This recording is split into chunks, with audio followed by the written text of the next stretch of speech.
e o versículo de número 31.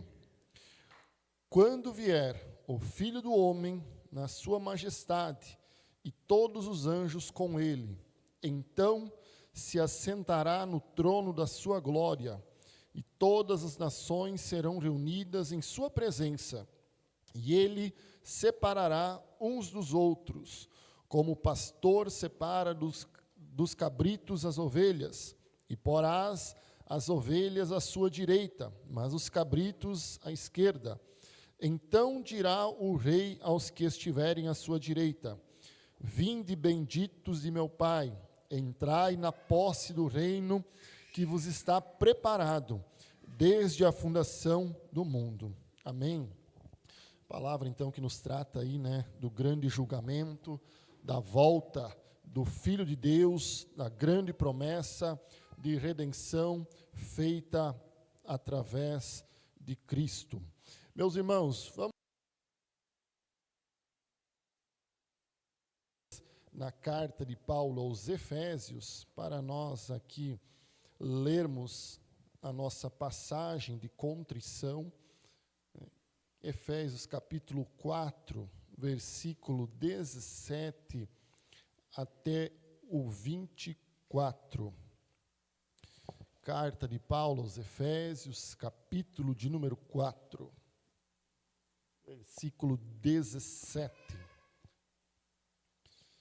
que diz assim, o versículo 17: portanto, digo isto e testifico no Senhor, para que não mais andeis como andam os gentios, na verdade da sua mente, entenebrecidos no entendimento, separados da vida de Deus pela ignorância que há neles, pela dureza do seu coração, os quais, tendo se tornado insensíveis, entregaram-se à lascívia, para cometerem com avidez toda sorte de impureza.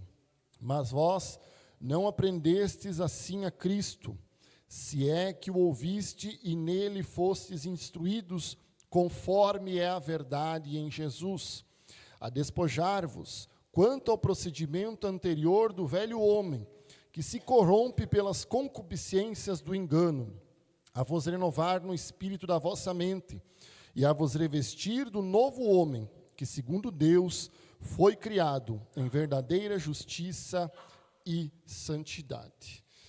Meus irmãos, a carta de Paulo, aos Efésios, uma carta até bastante complexa, ela é comparado aí às vezes até a carta de Romanos, bem mais curta, logicamente, mas tem um conteúdo espiritual, um conteúdo muito rico, semelhante à carta de Paulo aos Romanos.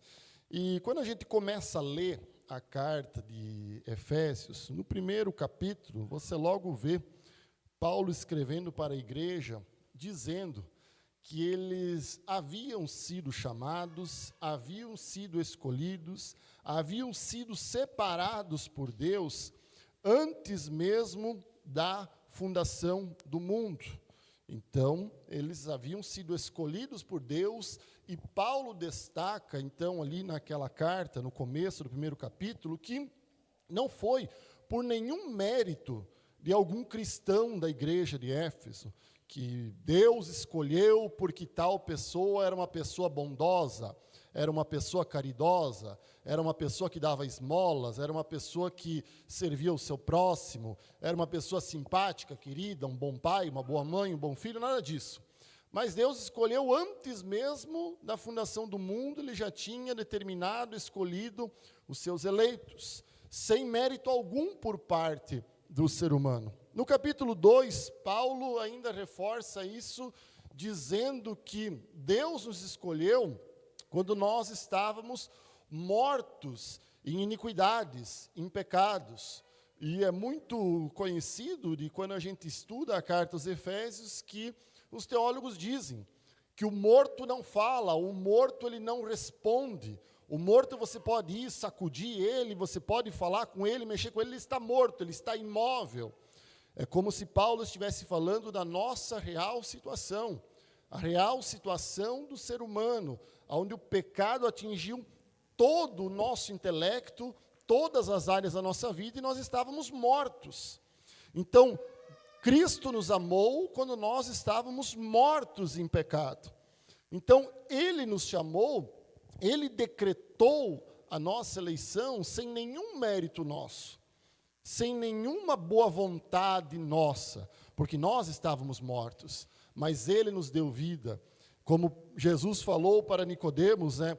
É-lhe necessário nascer de novo. E ele questiona, Jesus disse, mas como nascer de novo? Isso é impossível. Sim, é impossível.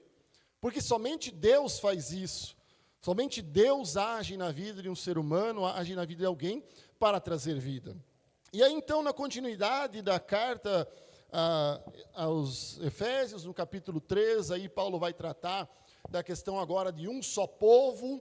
Não há mais dois povos, judeus, gentios, mas Paulo fala do grande mistério que lhe foi revelado, né? O grande mistério é a união dos povos, né? Não há mais separação, mas todos somos um agora em Cristo, seja judeu, seja gentio, qual for a nacionalidade, todos agora são um em Cristo. Então, Cristo foi aquele que nos uniu. Mas quem sabe, meus irmãos, para os crentes de Éfeso, a igreja de Éfeso, não partir daquela segurança de dizer, poxa, então Deus me chamou, Deus me escolheu, está tudo certo, eu não preciso fazer absolutamente nada, eu posso descansar tranquilamente, eu posso pecar, eu posso ter uma vida dissoluta, uma vida mundana, que está tudo certo. Se Deus me escolheu quando eu ainda estava em pecado, está tudo bem, Deus me elegeu, Deus me chamou. Não. No capítulo 4, no começo do capítulo 4, Paulo ali fala para nós andarmos como fossem chamados dignos da nossa vocação. Nós temos que andar de acordo com a vocação que Deus nos chamou. Então, Deus nos chamou, Deus nos escolheu, mas agora nós não somos mais alguém morto em delito, em pecado. Nós somos chamados de Deus, nós somos filhos de Deus, nós somos eleitos de Deus. Então, Paulo vai falando aqui, olha, agora nós temos uma vocação, nós somos filhos por adoção, e nós temos que andar de forma digna, de forma reta. Por isso que Paulo, então, vai falar aqui, que até para nós deixarmos o famoso velho homem, né, que Paulo fala em Romanos também, que foi crucificado, que foi levado com Cristo lá, o velho homem, as velhas práticas, os velhos hábitos, né, nós temos que deixar e nós temos que ser transformados no nosso entendimento, no versículo 17. Então nós não podemos mais andar como andávamos, nós não podemos mais andar na mesma direção que o mundo, mas nós temos que andar de acordo com a nossa vocação.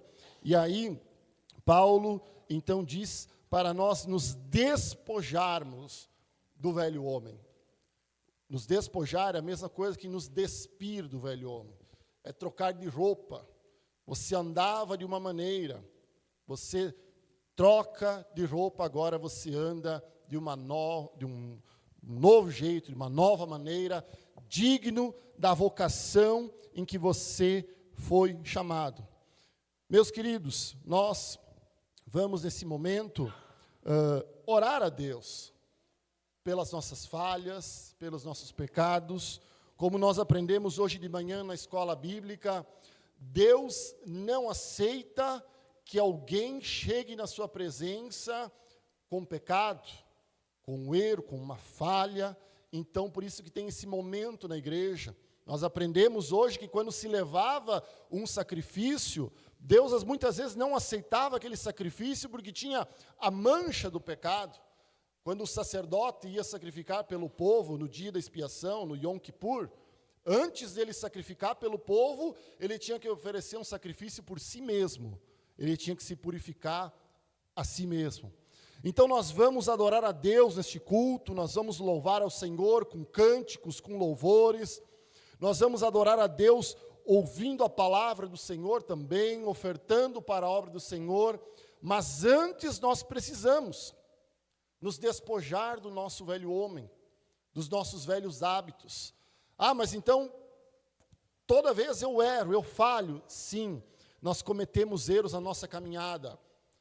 E sempre a nossa natureza vai querer que a gente volte às práticas do velho homem.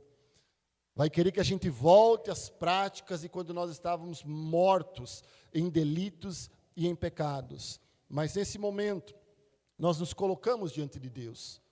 Nós falamos para Deus as nossas fraquezas. Nós vamos falar para Deus que nós queremos andar de acordo com a vocação que nós fomos chamados. Sabemos que fomos chamados por Deus, que fomos escolhidos por Deus, mas temos a responsabilidade de andar de um modo digno, de um modo reto, à semelhança de Cristo Jesus. Então, nesse momento, vou dar aqui 1 minutinho, 30 segundos, para você fechar os seus olhos, conversar com Deus e falar qual é o seu pecado, qual é a sua falha, qual é aquilo que te atormenta, qual é a tentação que está vindo sobre você. Fale para Deus, para que Deus te dê força, para você se despir por completo do velho homem e andar então em justiça e em santidade.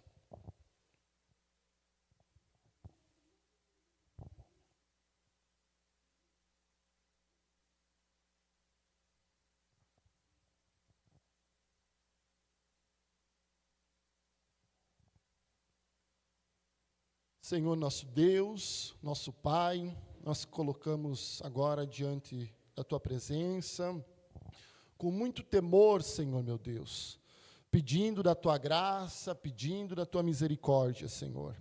A Tua palavra, Senhor, nos fala, Deus, para nós nos despir do velho homem, nos despir das velhas práticas, dos antigos desejos que nos chamavam para longe do Senhor Jesus. Deus, antes de nós realmente adorarmos ao Senhor com louvores, com cânticos espirituais, nós estamos nos colocando na Tua presença e pedindo perdão pelas nossas falhas, pedindo perdão pelos nossos pecados, Deus, pedindo perdão, Deus, e clamando pela Sua misericórdia, Deus, que o Senhor nos ajude a nós andarmos, Senhor, meu Deus, da maneira em que agrada ao Senhor, a nós andarmos, Senhor, realmente como um vocacionado, realmente, Senhor, como um filho de Deus, que as pessoas na nossa comunidade, na nossa vizinhança, lá no nosso trabalho, na escola, na faculdade, eles possam ver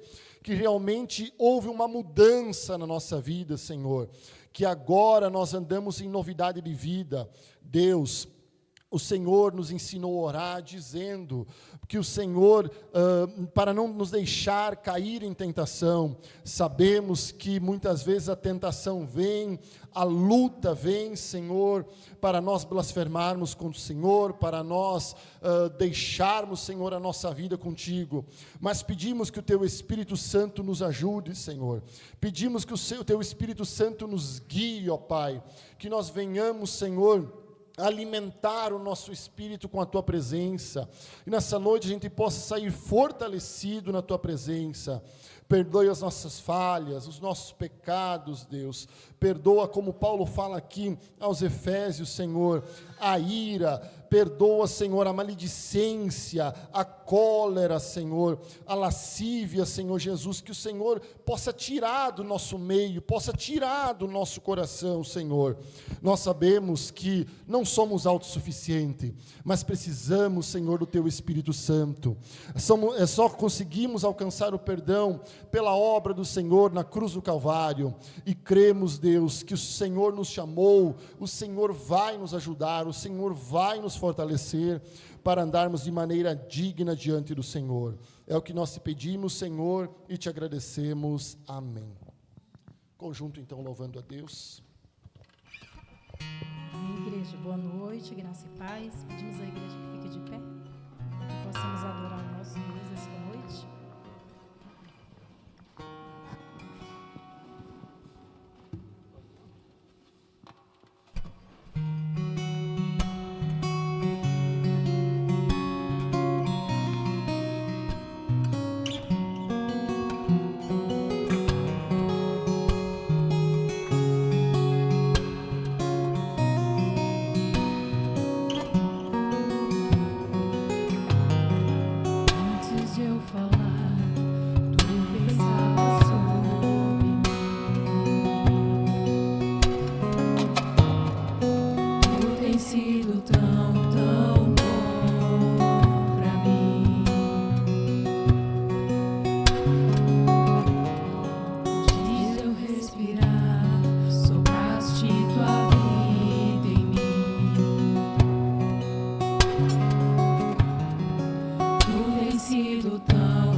Leva o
Amém, graças a Deus. Nesse momento, nós vamos também adorar a Deus com as nossas ofertas, com as nossas contribuições.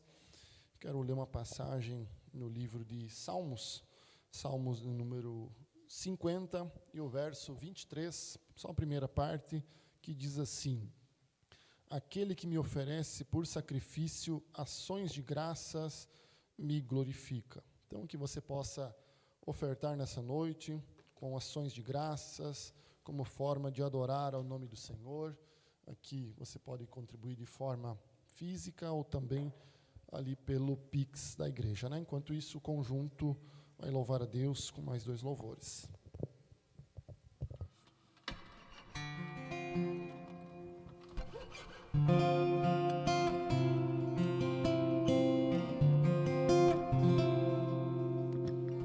Sei que foi pago um alto preço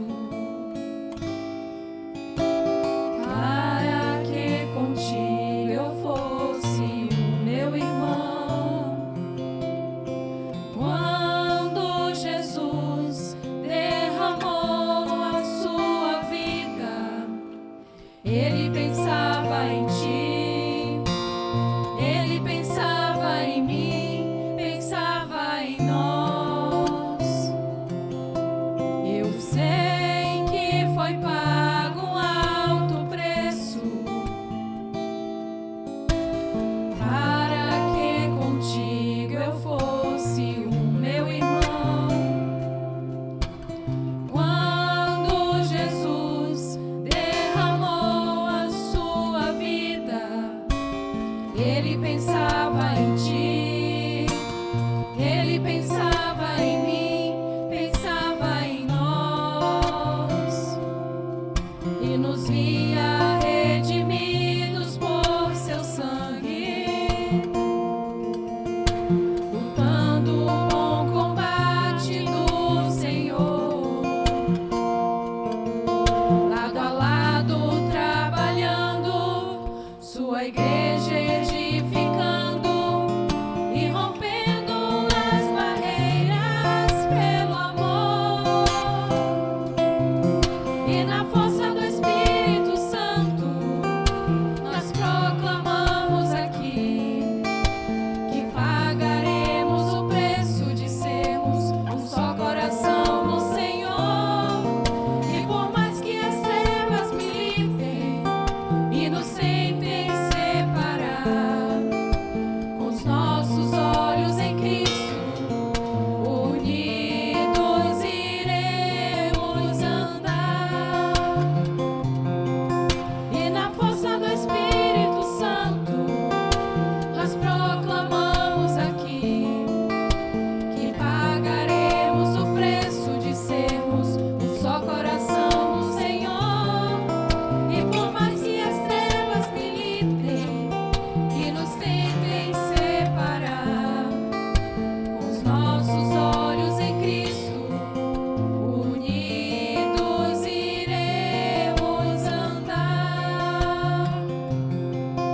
Unidos iremos andar. Unidos iremos andar.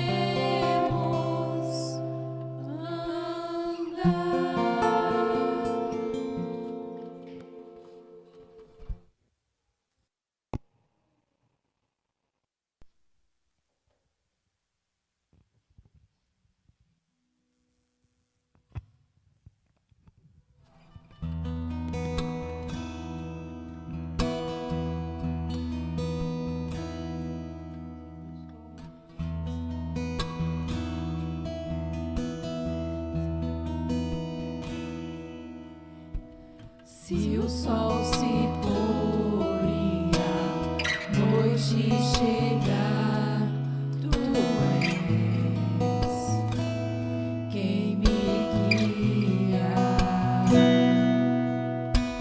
Se a tempestade me alcançar, tu és meu abrigo. Se o mar me submergir,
Amém. Nesse momento nós vamos passar para a palavra de Deus, ouvirmos a palavra de Deus, mas antes eu quero chamar as crianças aqui para nós orarmos pelas crianças, pelos contribuintes, e antes das crianças saírem, nosso pastor tem um recado.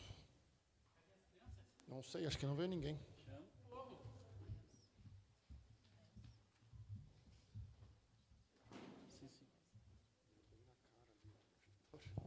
Muito bem. Cadê a criançada? Cadê os pequenininhos, os maiorzinhos?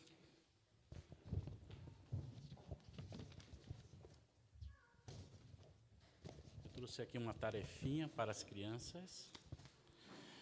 Os pequenininhos, cadê a professora? Hoje quem é a professora vai acompanhá-los. E os maiorzinhos vão ficar... Irmãos, podemos assentar. Alguém disse assim, aleluia. E os maiorzinhos, como eu expliquei semana passada, olha aqui para o titio, preste bem atenção, vocês foram promovidos. Vocês é como se tivesse passado de ano na escola. Agora vocês não pertencem mais à salinha ali dos pequenininhos, vocês pertencem à salona, tá bom? Então, vocês vão receber uma tarefinha. O Antônio é da turma de cá. Então, Antônio passa para cá, distribui para os coleguinhas, por favor, um para cada um. E vocês vão acompanhar a professora. Mas, antes disso, nós vamos orar. Pai, nós louvamos o teu santo nome, te somos gratos, Deus querido, por essas crianças. Que o Senhor abençoe cada uma delas. Abençoe as professoras, que a tua palavra, Deus querido, seja ministrada em seus corações, de forma que ela venha produzir frutos para a glória do teu nome. Em nome de Jesus te oramos. Amém. Ok, sobrou, pode deixar aqui com o pastor. Muito bem.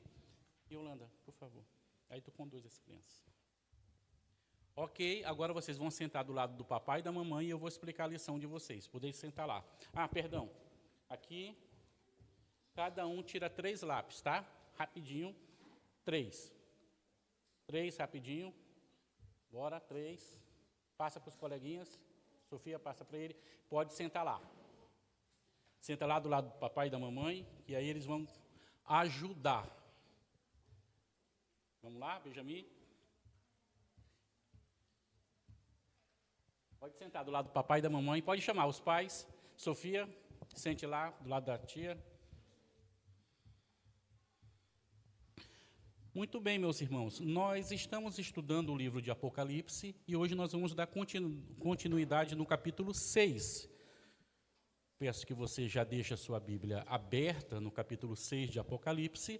E para as crianças, deixa eu explicar rapidamente. Vocês vão fazer o desenho direitinho, prestando bastante atenção na ministração.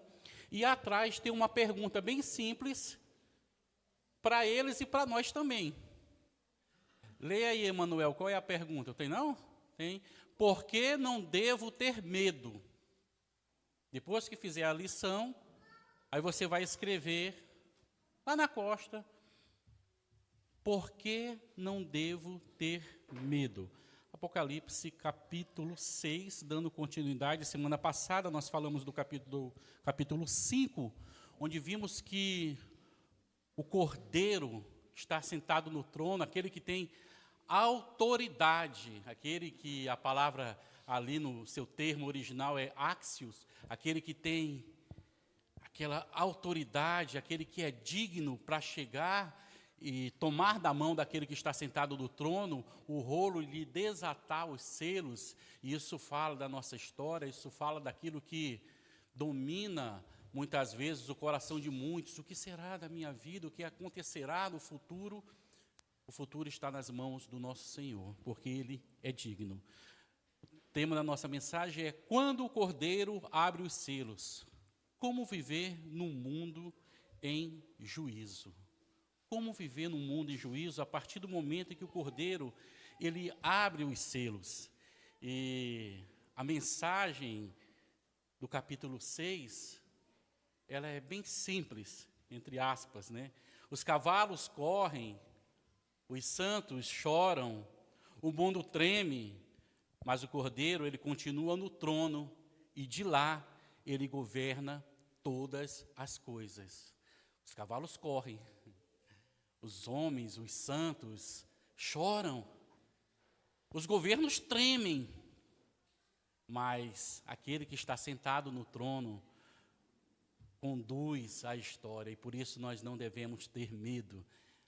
Queridos, durante a Segunda Guerra, algumas cidades aprenderam a ouvir sons, a distinguir, dependendo do som que eles ouviam, o coração disparava ou não. Se ouvisse um avião passando, ok, é um avião, vamos continuar a nossa vida. Mas, se as sirenes tocassem, os pais guardavam sua família, as crianças largavam os brinquedos e todos corriam para o abrigo. Haviam aqueles que diziam, não, isso não vai ser nada, nada vai acontecer. Bom, as bombas caíam e muitos se perdiam porque não deram ouvido à sirene. O capítulo 6 de Apocalipse é uma sirene. É esse aviso, é esse chamado de atenção, cuidado.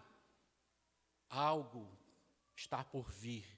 Aquele que está sentado no trono, agora ele vai desatar os selos, desamarrar, e agora vamos ver o desenrolar da história. O capítulo 6 ele não foi feito para matar a nossa curiosidade sobre o futuro, mas para falar do Cristo que governa todas as coisas e que está no controle de todas as coisas. Por isso eu convido você a fazer a leitura comigo, capítulo 6, do verso 1 ao 17. Vi quando o Cordeiro abriu um dos 7 selos, e ouvi um dos 4 seres viventes dizendo, como se fosse voz de trovão, vem. Vi então, e eis um cavalo branco, e o seu cavaleiro com um arco, e foi-lhe dada uma coroa, e ele saiu vencendo e para vencer. Quando abriu o segundo selo, ouvi o segundo ser vivente dizendo, vem. E saiu outro cavalo, vermelho, e ao seu cavaleiro foi-lhe dado tirar a paz da terra, para que os homens se matassem uns aos outros. Também lhe foi dada uma grande espada.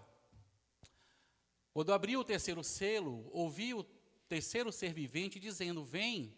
Então, vi, e eis um cavalo preto, e o seu cavaleiro com uma balança na mão. E ouvi uma como que voz no meio dos 4 seres viventes, dizendo, uma medida de trigo por 1 denário, 3 medidas de cevada por 1 denário, e não danifiques o azeite e o vinho.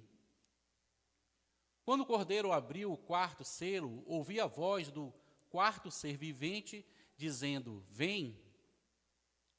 E olhei, e eis um cavalo amarelo, e o seu cavaleiro, sendo este chamado Morte, e o inferno o estava seguindo. E foi-lhes dada autoridade sobre a 4ª parte da 3ª parte para matar a espada pela fome, com a mortandade e por meio das feras da terra. Quando ele abriu o 5º selo, vi debaixo do altar as almas daqueles que tinham sido mortos por causa da palavra de Deus e por causa do testemunho que sustentavam. Clamaram em grande voz, dizendo, até quando, ó soberano Senhor, santo e verdadeiro, não julgas, nem vingas o nosso sangue, os que habitam sobre a terra?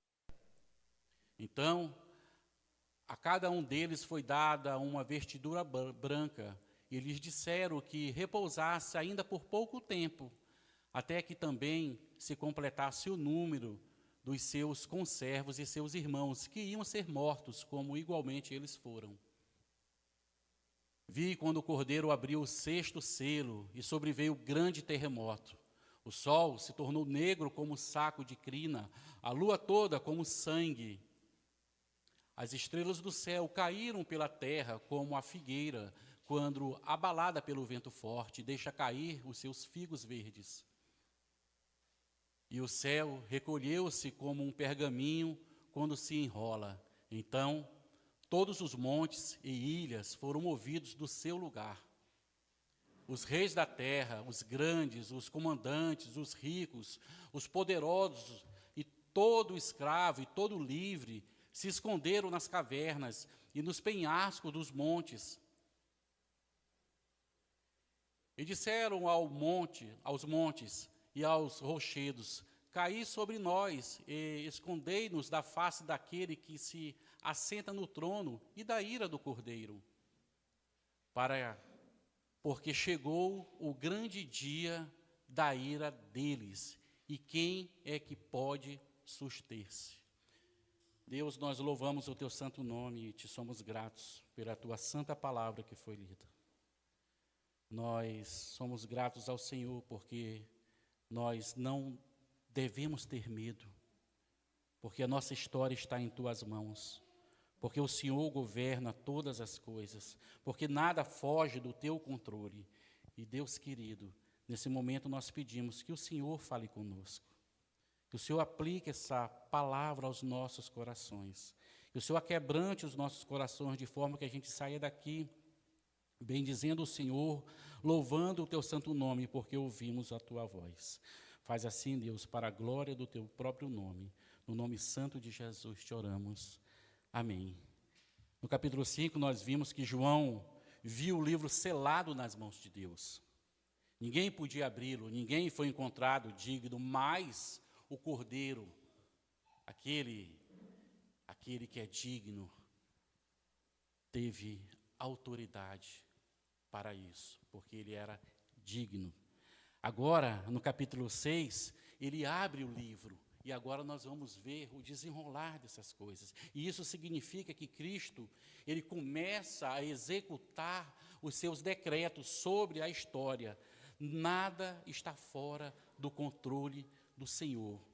Primeiro ponto que eu queria chamar a atenção nessa mensagem está aí do versículo 1 ao versículo 8. O Cordeiro governa a história.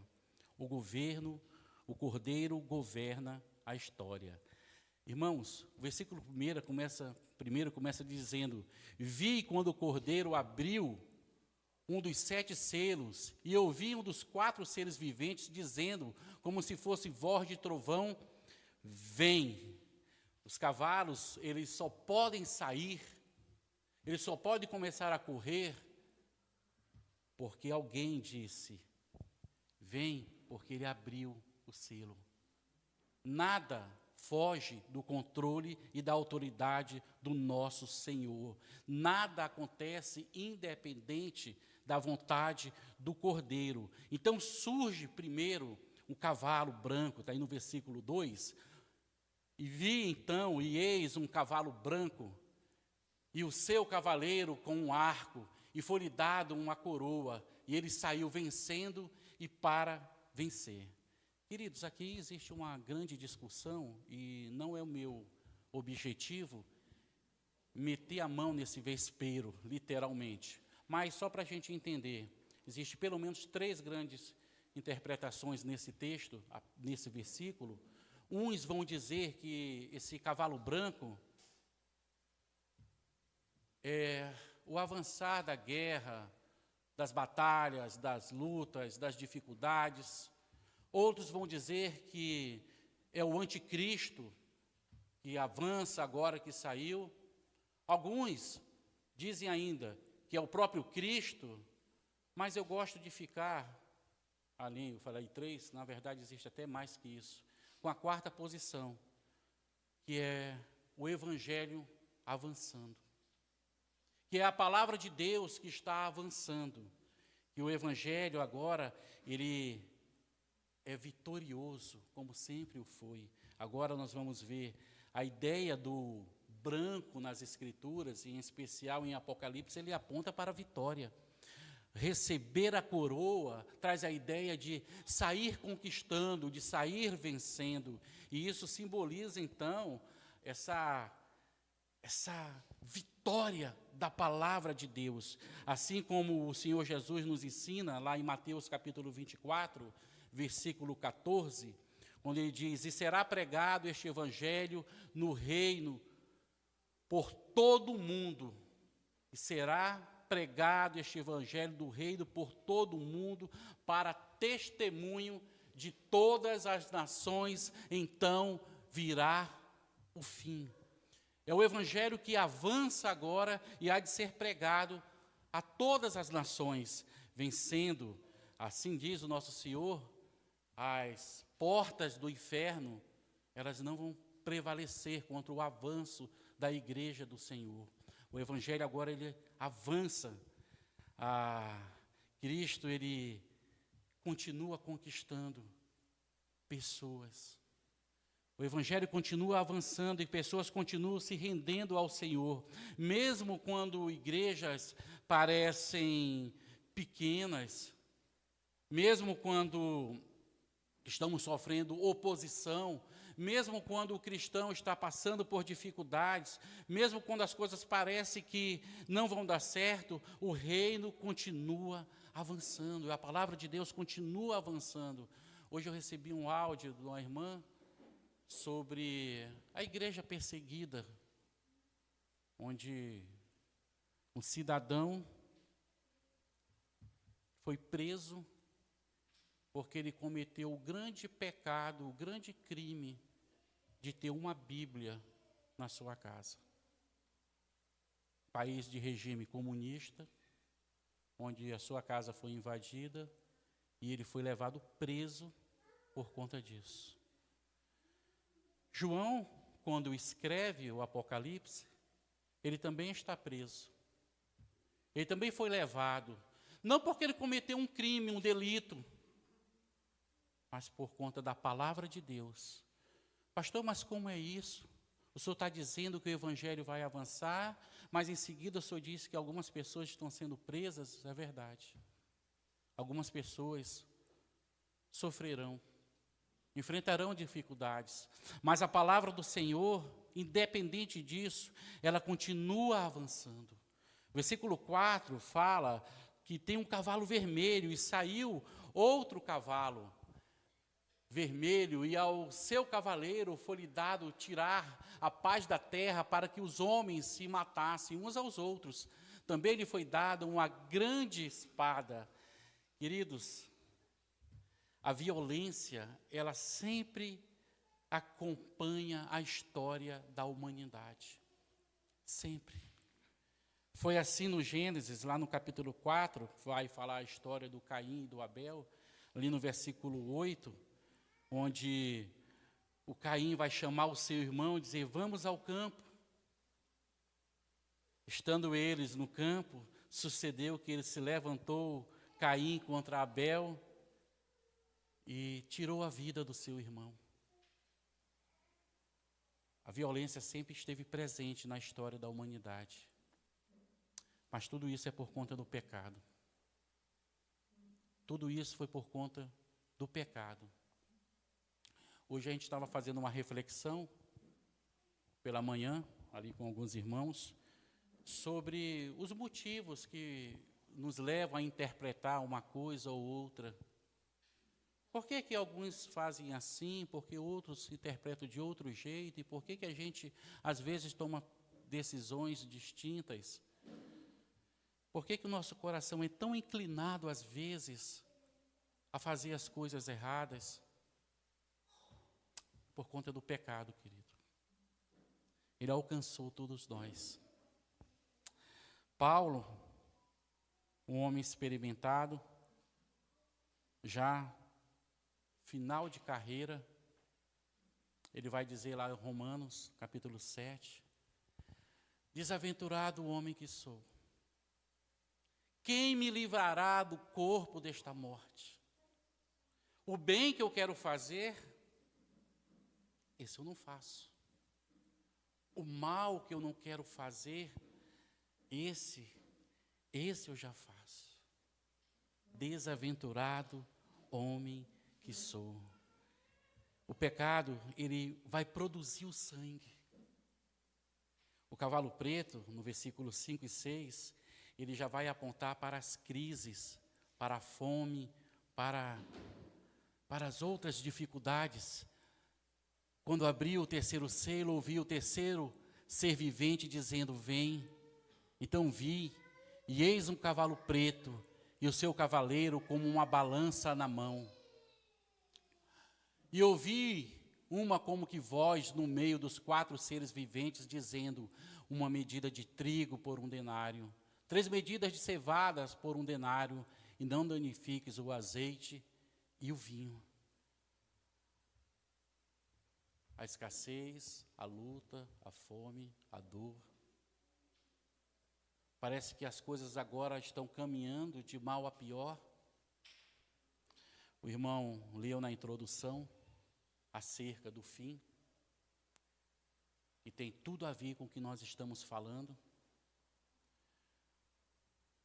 Um pedaço, um pouco de alimento, por 1 dia de serviço. Versículo 5. Quando abriu o terceiro selo, ouvi o terceiro ser vivente dizendo, vem, então vi, e eis um cavalo preto, e o seu cavaleiro com uma balança na mão. 6. E ouvi uma como que voz no meio dos 4 seres viventes, dizendo, uma medida de trigo por 1 denário, 3 medidas de cevada por 1 denário, e não danifiques o azeite e o vinho. Imagina você trabalhar o dia inteiro. Quanto que será uma diária aqui na cidade? R$150? Mais? 200? 100? Imagina você trabalhar um dia inteiro por 1 medida de trigo. Ou 3 medidas de cevada. Aquilo que era dado para os animais. Mas ele diz, não estraguei o vinho, o azeite. Não danifique essas coisas. Existem coisas boas ainda. Existem coisas preciosas ainda. Existem coisas mais valorosas ainda. Parece que há distinções de pessoas. Parece que existe aqui uma classe de pessoas onde uns podem comprar e outros não. Bom, e aí vai surgir o versículo 8. E olhei, e eis um cavalo amarelo, e o seu cavaleiro, sendo este chamado Morte, e o inferno o seguia. Hoje pela manhã um irmão falou, eu achei muito interessante a fala dele. Ele disse assim, pastor, tem coisa que eu tenho dificuldade de entender. Nós já vivemos um mundo tão difícil, já enfrentamos tantas dificuldades, e aí ainda é solto agora. A morte e o inferno o estava seguindo, e lhe foi dada autoridade sobre a 4ª parte da terra para matar a espada pela fome, com a mortandade e por meio das feras da terra. Que período difícil. Que situação difícil. Como escapar disso tudo? Como viver diante disso tudo? Como que a gente lida com essas coisas? Bom, se nós fizermos um aparato geral sobre esses 4 cavaleiros que saem, o William Hendricks diz assim, ele entende que os cavaleiros representam forças presentes em toda a era da igreja, mas sempre subordinadas ao governo soberano de Deus. Eles resumem o Evangelho, eles representam as guerras, e a morte. Mas tudo isso está debaixo do controle do Senhor, porque Cristo reina. E nada disso deve nos trazer pânico, porque o Senhor é aquele que controla todas as coisas. Lembre lá da história do José, foi vendido, foi traído, tiveram momentos de fome, de injustiça, mas lá no capítulo 50 do Gênesis, no versículo 20, ele diz: vós, na verdade, intentaste o mal contra mim, mas Deus o transformou em bênção. Os homens achavam que estavam fazendo mal. Os seus irmãos, quando o venderam, estavam pensando que estavam lhe prejudicando. Mas tudo estava no controle do Senhor. Tudo estava nas mãos do Senhor. Então, sabiamente, ele diz: vós, na verdade, intentaste o mal contra mim, mas Deus o transformou em bem. Querido, talvez você esteja vivendo dificuldades, passando por problemas, literalmente enfrentando uma guerra, seja ela física, seja na área da saúde, seja na área financeira, seja nos relacionamentos familiares, conjugais. Todos nós temos as nossas dificuldades e enfrentamos os nossos problemas. Mas Apocalipse 6, ele responde: o sofrimento, ele pode assustar a gente. Ele pode até trazer um período de medo, mas saiba que o Cordeiro venceu. Que a nossa história está nas mãos dele. Que ele foi aquele que foi encontrado digno. A pergunta lá era áxio. Quem é digno? Quem é igual a ele? Quem é semelhante a ele? Quem tem o mesmo poder, a mesma autoridade, o mesmo tamanho, estatura, profundidade, largura? Quem é áxio? Quem é semelhante àquele? Quem é digno como aquele que está sentado no trono? O Cordeiro, Cristo Jesus, o nosso Cordeiro. Ele venceu. E a nossa história está nas mãos dele. Por isso deve trazer alegria e conforto ao nosso coração. A segunda lição que eu quero destacar está do verso 9 ao 10. O Cordeiro não esquece o sofrimento dos seus. O Cordeiro, ele não esquece o sofrimento dos seus. João vê mártires clamando, no versículo 10, e clamaram em grande voz, dizendo: até quando, ó soberano Senhor, santo e verdadeiro, não julgas nem vingas o nosso sangue dos que habitam sobre a terra? Até quando, ó soberano Senhor? E talvez essa seja a oração mais repetida pelos santos. Talvez essa seja a oração mais repetida pelo povo de Deus. Até quando?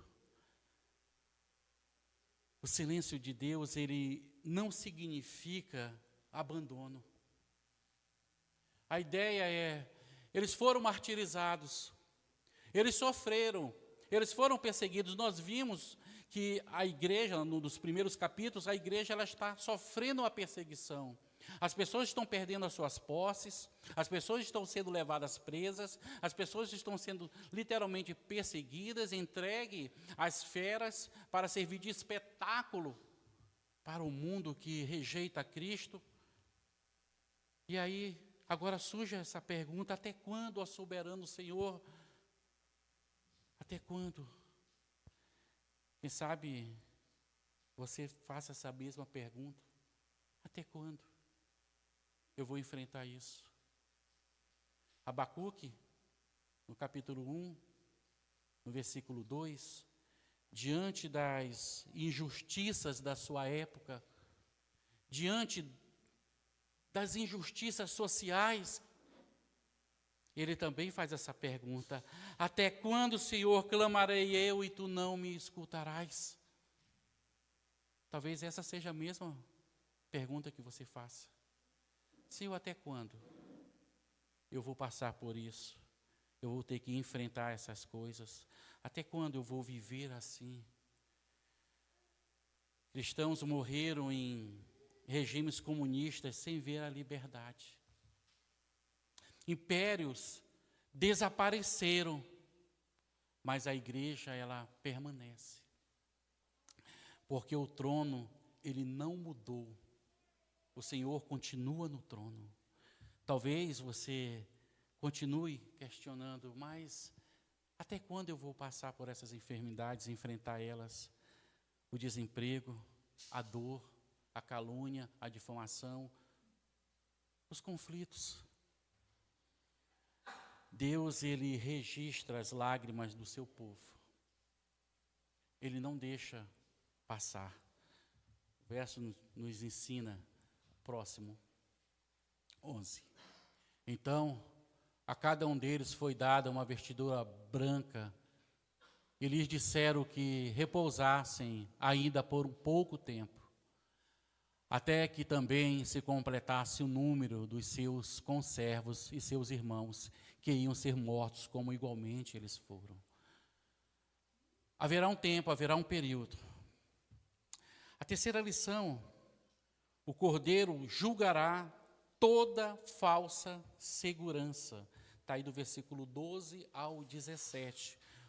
O Cordeiro julgará toda falsa segurança. Agora, tudo treme. A terra, o céu, reis, ricos, poderosos. Vi quando o Cordeiro abriu o sexto selo e sobreveio grande terremoto. O sol se tornou negro como saco de crina, a lua toda como sangue. As estrelas do céu caíram pela terra como a figueira quando, abalada pelo vento forte, deixa cair os seus figos verdes. E o céu recolheu-se como um pergaminho quando se enrola. Então todos os montes e ilhas foram movidos do seu lugar. Os reis da terra, os grandes, os comandantes, os ricos, os poderosos, e todo escravo e todo livre se esconderam nas cavernas e nos penhascos dos montes. E disseram aos montes e aos rochedos: caí sobre nós, escondei-nos da face daquele que se assenta no trono e da ira do Cordeiro.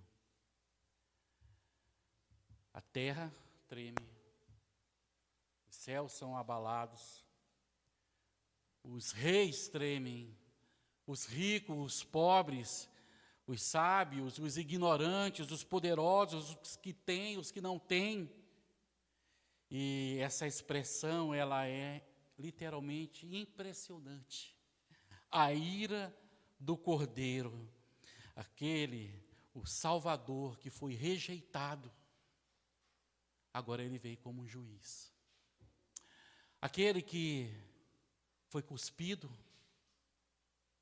aquele que foi rejeitado, aquele que foi caluniado, aquele que foi difamado, agora ele veio como um juiz.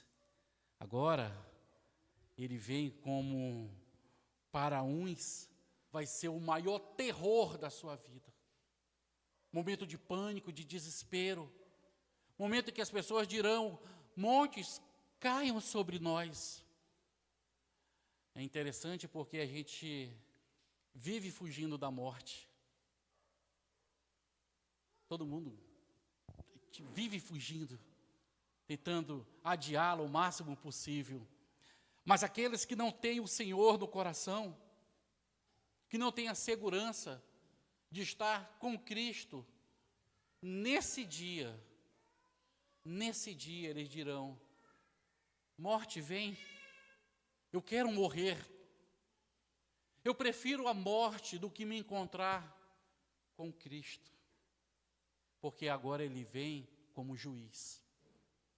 Agora ele vem com juízo sobre aqueles que o rejeitaram. Agora ele vem de encontro àqueles que disseram: sim, Senhor, eu lhe tomo, eu lhe aceito, eu me rendo ao Senhor. Eu entrego minha vida ao Senhor. Para uns será um dia de terror, de medo, de pânico.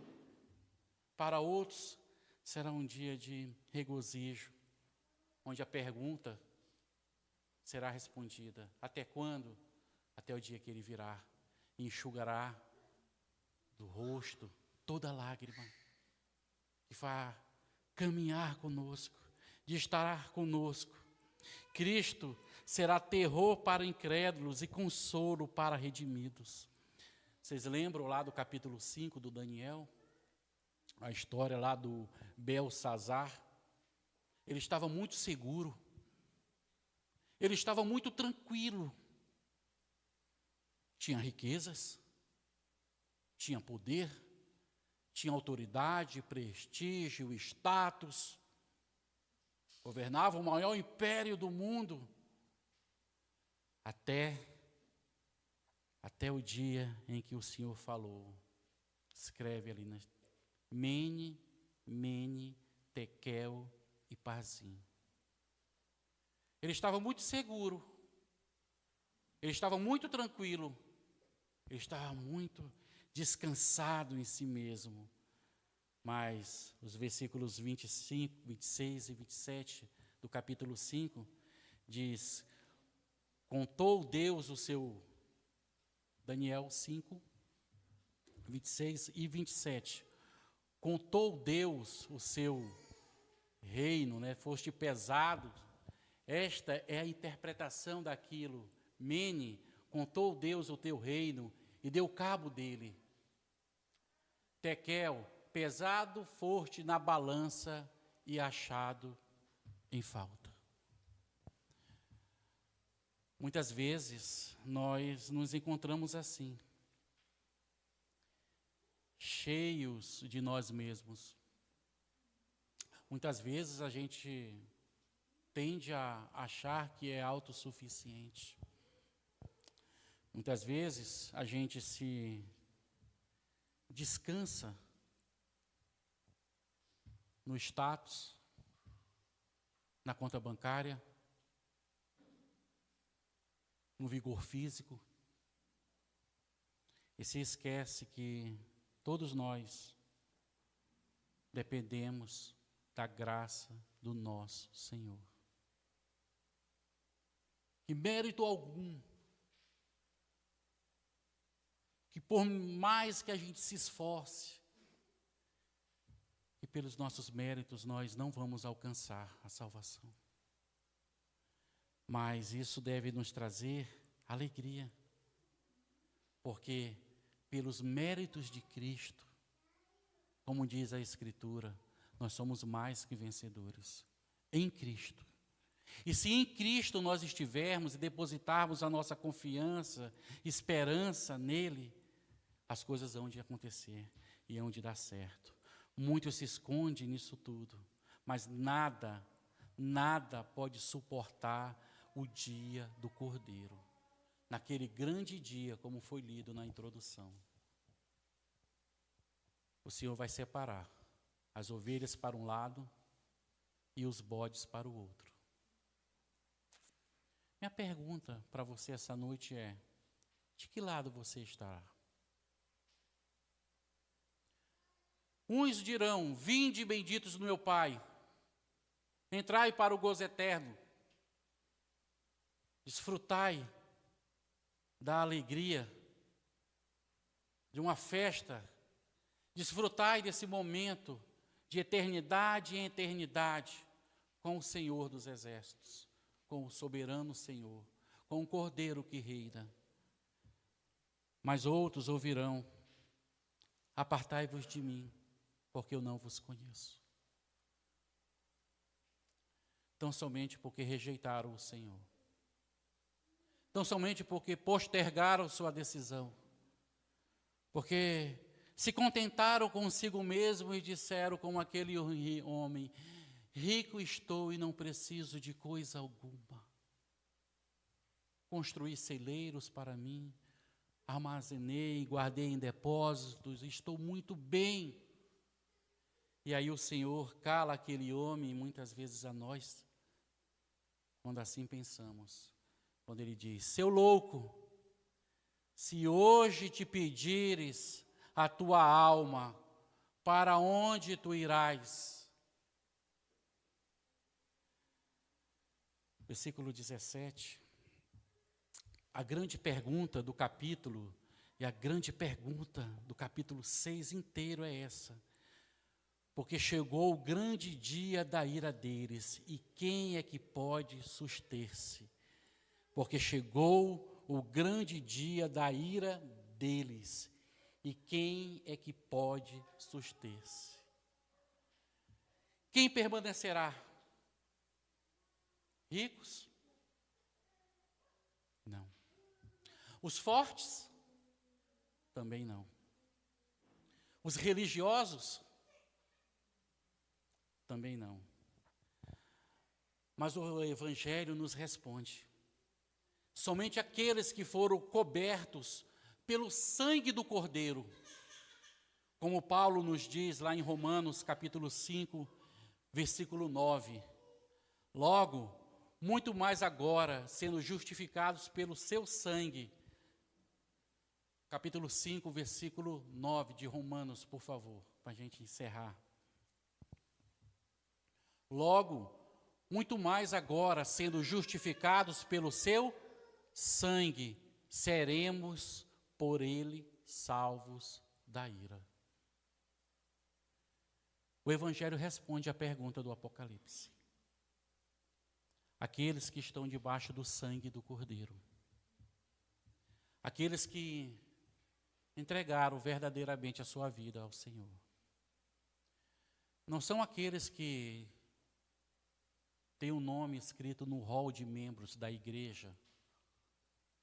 Não são aqueles que vêm todos os domingos e até participam muitas vezes da programação da semana e das atividades que a igreja proporciona. Não são aqueles que praticam as boas obras e fazem aquilo achando que serão salvos por conta disso. São aqueles que verdadeiramente entregaram a sua vida ao Senhor. Que estão debaixo do sangue do Cordeiro. E quando fazem todas essas atividades que são importantes, fazem com amor, fazem com carinho, fazem porque é para Deus. Fazem porque querem agradar o coração do Senhor. Quando as sirenes tocavam na guerra, as pessoas corriam para os abrigos. Apocalipse 6 apresenta outra sirene. A pergunta não é quando será, mas a pergunta é onde você estará quando o Cordeiro começar o seu julgamento. Onde você estará? Para a gente finalizar. Para quem ainda não está em Cristo, hoje o Cordeiro ele oferece a graça. Já quero convidar os irmãos para virem. Para quem não está em Cristo, o Cordeiro oferecendo a graça. Ela sempre vem antes do juízo. Ele sempre oferece. Mas um dia ele exercerá o seu juízo. Para a igreja, não tema as guerras, não tema as crises, os medos que muitas vezes tomam os nossos corações, as perdas. Igreja do Senhor, olhe para mim. Não tema essas coisas. Tema afastar-se do Cordeiro de Deus.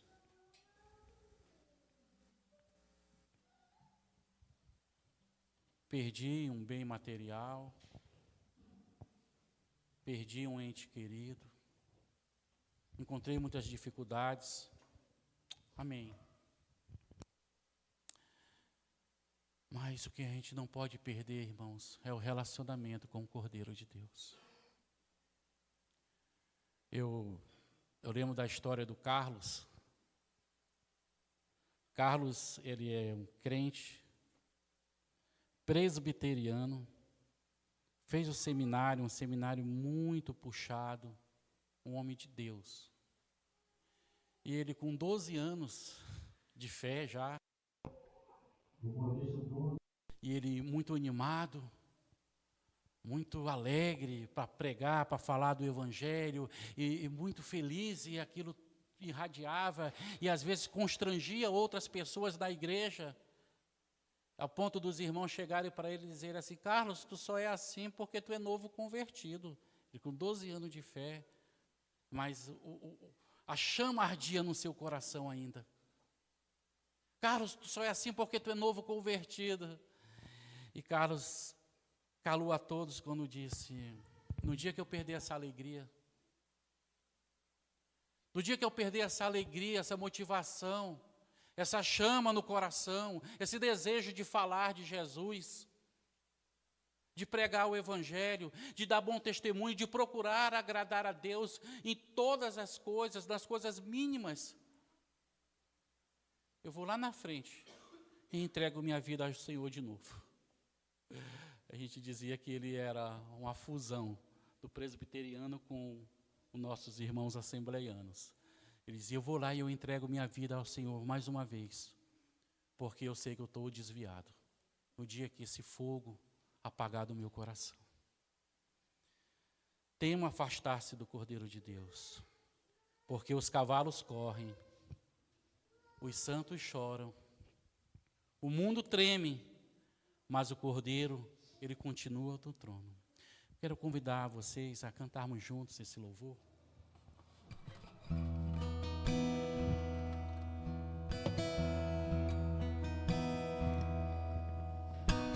Se o sol se pôr e a noite chegar, tu és quem me guia. Se a tempestade me alcançar, tu és meu abrigo. Se o mar me submergir, a tua mão me traz à tona pra respirar e me faz andar sobre as águas.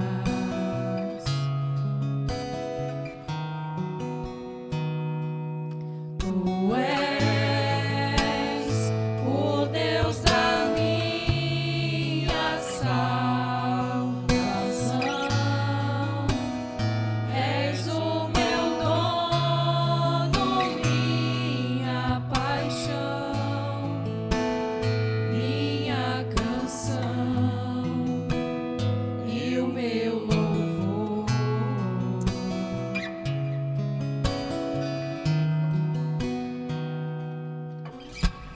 Se o sol se pôr e a noite chegar, tu és quem me guia. Se a tempestade me alcançar, tu és meu abrigo. Se o mar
Você vai pegar na mão da pessoa que está ao seu lado. Vamos fechar aqui o corredor. E nós vamos cantar agora com todas as forças do nosso coração. Tu és o Deus da minha... Aleluia. Vamos lá? Pegue aí na mão da pessoa que está ao seu lado. Agora é para valer. Tu és o Deus da minha salvação. Oh, aleluia. És o meu dono, minha paixão, minha canção e o meu louvor.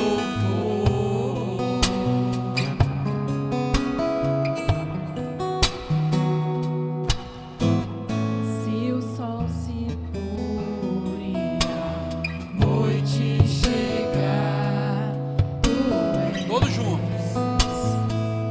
quem me guia. Se a tempestade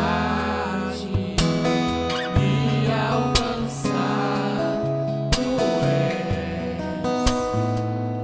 meu abrigo.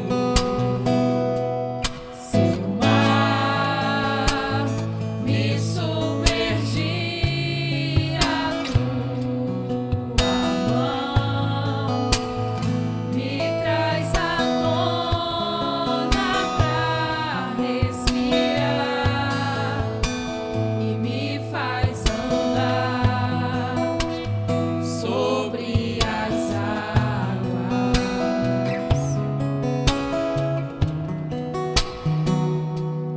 Tu és o Deus da minha salvação. És o meu dono, minha paixão, minha canção e o meu louvor.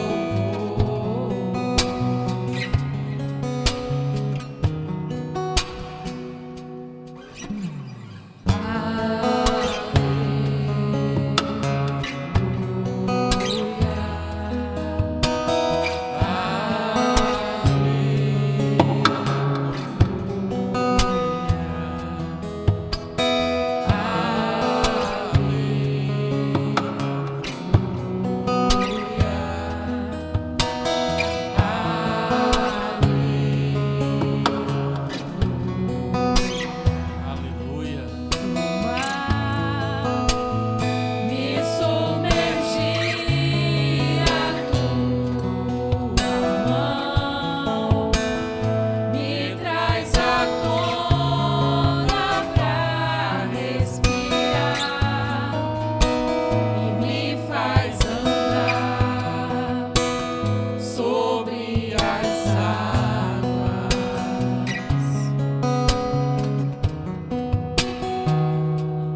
Tu és o Deus da minha salvação. És o meu dono, minha paixão, minha canção e o meu louvor.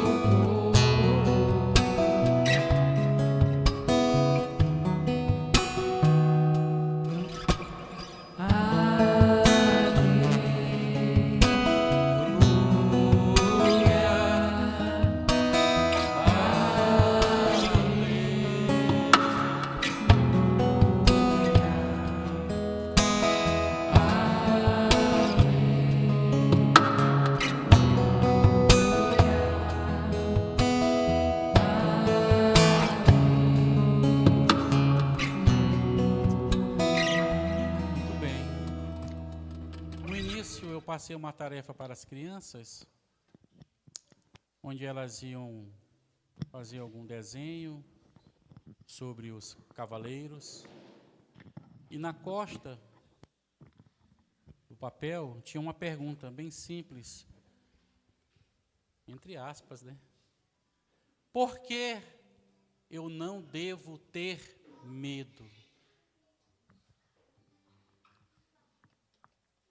Daqui a pouco eu vou olhar o que as crianças escreveram, e Deus, nesse momento, vai olhar para o seu coração, para a sua resposta. Por que nós não devemos ter medo? Deus, obrigado. Obrigado, Deus querido, por esse momento precioso, por estarmos aqui reunidos para adorar o teu santo nome. Nós, literalmente, não devemos ter medo, porque o Senhor é aquele que nos guarda.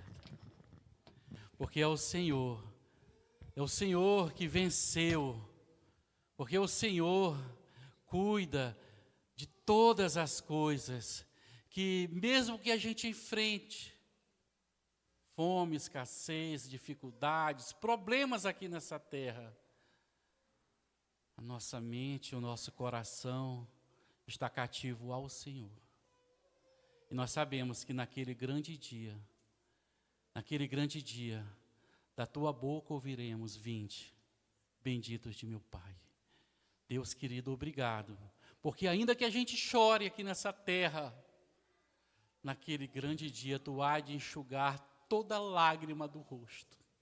Ó Deus querido, ainda que a gente enfrente problemas aqui, naquele dia nós estaremos contigo de eternidade em eternidade. Obrigado pelo teu imenso amor para conosco, porque literalmente o Senhor governa todas as coisas. Tu és o Cordeiro que venceu. Obrigado, Senhor Jesus. Que a graça e a paz do Senhor Jesus, o amor de Deus, o Pai, a comunhão e a consolação do Espírito Santo de Deus esteja sobre a igreja do Senhor Jesus que se faz presente neste local e sobre a igreja do Senhor Jesus que está espalhada sobre toda a face da terra.